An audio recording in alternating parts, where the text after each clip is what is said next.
Hello everyone, সকলোকে welcome জনাইছো এটা নতুন ভিডিওলৈ। এই ভিডিওটিত আমি চাম আমাৰ অসমৰ এখন BEd college Bongaigaon BEd college. Bongaigaon BEd কলেজত খালি হোৱা কিছুমান এসিস্ট্যান্ট প্ৰফেসৰৰ ভ্যাকেন্সি কাৰণে এটা এডভাৰটাইজ ওলাইছে, তাকে আজিৰ এই ভিডিওটিত শেয়াৰ কৰিব বিচাৰিছো।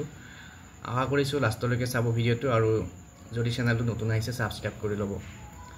তাৰ পিছত ইয়াতে কি কি ভ্যাকেন্সি আছে চাও। প্ৰথমতে পোষ্টৰ নাম হৈছে এসিস্ট্যান্ট প্ৰফেসৰ আৰু কি কি সাবজেক্টত লাগিব। ম্যাথমেটিক্স নাম্বাৰ 1 ম্যাথমেটিক্সৰ এটা ভ্যাকেন্সি আছে। তাৰ পিছত আছে হিষ্ট্ৰি এটা ভ্যাকেন্সি, ইংলিছৰ এটা ভ্যাকেন্সি, তাৰ পিছত নেক্সট এডুকেশনৰ এটা ভ্যাকেন্সি,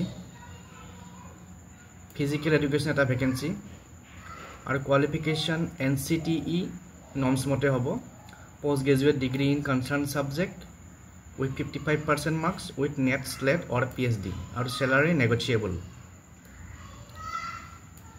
আৰু যিসকলে ইন্টাৰেস্টেড তেওঁলোকৰ এপ্লিকেশন বিলাক জমা দিব লাগিব, লগত দিব লাগিব সেলফ অ্যাটাস্টেড ডকুমেন্টস বিলাক আৰু ইমেইল কৰি পঠাব লাগিব 10 দিনৰ ভিতৰত। আজি এডভাৰটাইজটো পাবলিশ হৈছে, তো আজিৰ পৰা 10 দিনৰ ভিতৰত এপ্লাই কৰিব লাগিব।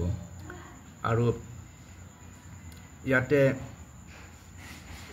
এড্ৰেছটো দিয়া আছে to the principal Bongaigaon BEd college Bongaigaon Assam. Phone নম্বৰো দিয়া আছে, কিবা ইনকুৱাৰী থাকিলে কৰিব পাৰে। আৰু মেইল আইডিটো দিয়া আছে এটা বঙাইগাঁও ttc@gmail.com। এই মেইলটোত আপোনালোকে মেইল কৰিব লাগিব। আৰু ইয়াতে মেইল কৰিব লাগে বুলি দিছে, কিন্তু এবাৰ কনফাৰ্ম কৰিবৰ কাৰণে আপোনালোকে এই ফোন নম্বৰটো এবাৰ ফোন কৰি সুধিব যে মেইল কৰিব লাগিব নে ডাইৰেক্ট বাই পোষ্ট বা ফিজিক্যালি গৈ পেলাই সাবমিট কৰিলে হ'ব। সেইখিনি কথা অলপ ক্লিয়াৰলি জানি ল'ব পাৰিব কন্টেক্ট কৰি পেলাই। গতিকে যিসকলে ইন্টাৰেস্টেড এপ্লাই কৰিব পাৰিব। তো আজিৰ এই ভিডিওটিত এই শৰ্ট এডভাৰটাইজমেন্টটো শেয়াৰ কৰিলোঁ। এনেকুৱা এডভাৰটাইজমেন্ট থাকিলে মই শেয়াৰ কৰি থাকিম, চেনেলটো চাই থাকিব। Thank U.